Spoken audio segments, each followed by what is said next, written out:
ഒരു കാലത്ത് കേരളത്തിൻ്റെ ഓരോ മൂലയിലേക്കും അബ്ദുൽ നാസർ മഅ്ദനിയുടെ പ്രസംഗങ്ങളുടെ മുഴക്കം എത്തിയിരുന്നു. മതത്തെക്കുറിച്ചും നീതിയെക്കുറിച്ചും മനുഷ്യൻ്റെ അവകാശങ്ങളെക്കുറിച്ചും ആഴത്തിൽ സംസാരിച്ച വ്യക്തി വേദിയിലേക്കെത്തുമ്പോൾ ആളുകൾ കണ്ണു നിറഞ്ഞ് കേട്ടു നിൽക്കുന്ന അത്രയധികം സ്വാധീനം അദ്ദേഹത്തിനുണ്ടായിരുന്നു. മഅ്ദനി സംസാരിക്കുമ്പോൾ വാക്കുകൾ വെറും ശബ്ദമല്ലായിരുന്നു, അത് മനസ്സിനെ തൊടുന്ന വേദനയായിരുന്നു. അനീതി നേരിട്ടാലും മനുഷ്യൻ നീതി വിട്ടുകൊടുക്കരുത്. അദ്ദേഹം പറഞ്ഞു, മതം മനുഷ്യനെ വേർതിരിക്കാനല്ല, മനസ്സുകൾ ബന്ധിപ്പിക്കാനാണ്. എന്നാൽ വിധിയുടെ വേദനയായിരുന്നു അദ്ദേഹത്തെ കാത്തിരുന്നത്. തെറ്റു ചെയ്തിട്ടില്ലെന്ന് ആവർത്തിച്ചു പറഞ്ഞ ഒരാൾ വർഷങ്ങളോളം ഇരുമ്പ് മതിലുകൾക്കുള്ളിൽ അടച്ചിട്ടു. വേദനയും രോഗവും സഹിച്ചുവെങ്കിലും ഒരു നിമിഷവും വിശ്വാസം വിട്ടുകൊടുത്തില്ല. അദ്ദേഹത്തെ സ്നേഹിക്കുന്നവർ പറയുന്നത് പോലെ മഅ്ദനി എന്നത് ഒരു വ്യക്തിയല്ല, ഒരു ആശയമാണ്. അത് നീതിയിലേക്കുള്ള ഒരു യാത്രയാണ്.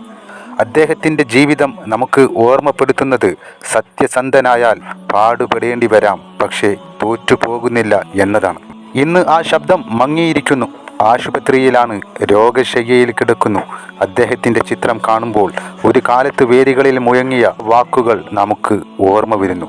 മരണത്തേക്കാൾ ഭയാനകം അനീതിയാണ്. നീതി തേടി ജയിലിൽ കഴിഞ്ഞവൻ്റെ ശരീരം ക്ഷീണിച്ചേക്കാം, പക്ഷേ ആത്മാവ് ഇപ്പോഴും ഉറച്ചാണ്.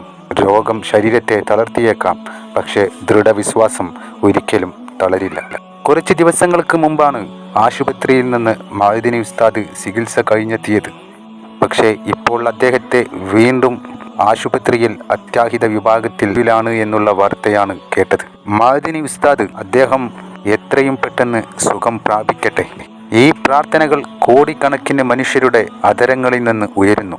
കാരണം അദ്ദേഹത്തെ കേട്ടവർക്കറിയാം, ആ ശബ്ദം വെറുമൊരു വാദമല്ല, അത് ഒരു ആത്മാവിൻ്റെ നിലവിളിയായിരുന്നു.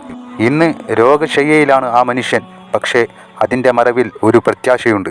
ഒരിക്കൽ കൂടി അദ്ദേഹം വേദിയിലേക്കെത്തി സത്യത്തിൻ്റെ ശബ്ദമാകട്ടെ എന്ന പ്രത്യാശ.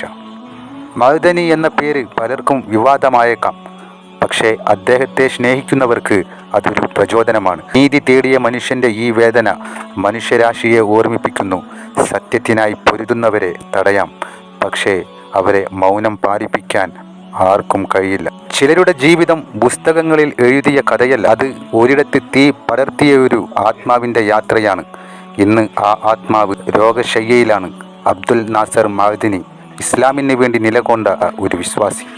നീതി തേടി മതം സംരക്ഷിച്ച് സത്യത്തിന് വേണ്ടി സംസാരിച്ച ഒരാളുടെ കണ്ണുകൾ ഇന്ന് ആശുപത്രിയിലെ വെളിച്ചത്തിലാണ്. പക്ഷേ അദ്ദേഹം പറഞ്ഞ വാക്കുകൾ ഇന്നും ജ്വലിക്കുന്നു. മതവൈരത്തിൻ്റെ കാലത്ത് അദ്ദേഹം വിളിച്ചു പറഞ്ഞു, ഞങ്ങൾ മതം രക്ഷിക്കാനല്ല, മനുഷ്യത്വം രക്ഷിക്കാനാണ് പോരാടുന്നത്. ഈ വാക്കുകൾ അനേകം യുവാക്കളുടെ ഹൃദയത്തെ ഉണർത്തി. മുസ്ലിങ്ങളെ പഠിപ്പിക്കാനാണെങ്കിൽ ഞങ്ങൾക്ക് പറയാനുള്ളത്, ഇന്ത്യയിലെ മുസ്ലിങ്ങളെ ദേശസ്നേഹം പഠിപ്പിക്കാൻ സംഘപരിവാർ വളർന്നിട്ടില്ല. ഇനി നിങ്ങൾ വളരുകയുമില്ല, നിങ്ങൾക്കതിനുള്ള യോഗ്യതയുമില്ല. സൂര്യനസ്തമിക്കാത്ത സാമ്രാജ്യത്തിന്റെ സർവാധിപതിയായ ജോർജ് ചാവന്റെ കുഞ്ചിരോമം പിടിച്ചു കുലുക്കിക്കൊണ്ട് ബക്കിംഗ്ഹാം കൊട്ടാരത്തിന്റെ കരിങ്കൽ ഭിത്തികളെ കിടിലം കൊള്ളിച്ചുകൊണ്ട് രാജ്യത്തിന്റെ സ്വാതന്ത്ര്യത്തിന് വേണ്ടി പോയി, mister George, I want to go with the substance of freedom in India in my hands. If you do not want to give us freedom in India, you will have to give me a grave here. പറന്നു വീണ നാടിന്റെ സ്വാതന്ത്ര്യം എന്ന വസ്തു എന്റെ രണ്ട് കൈയും നിറയെ മുറുകെ പിടിച്ചുകൊണ്ട് പോകാൻ വന്നവനാ ഞാൻ. എന്റെ നാടിന് സ്വാതന്ത്ര്യം തരാൻ നിങ്ങൾ ആഗ്രഹിക്കുന്നില്ല എങ്കിൽ സ്വാതന്ത്ര്യമുള്ള ഈ മണ്ണിൽ വീണ് ഞാൻ മരിക്കും. ഇവിടെ വീണ് ഞാൻ മരിച്ചാൽ എന്റെ മയ്യത്ത് പോലും നിങ്ങൾ സ്വാതന്ത്ര്യമില്ലാത്ത ഇന്ത്യ രാജ്യത്തേക്ക് കൊടുത്തുവിടരുത്.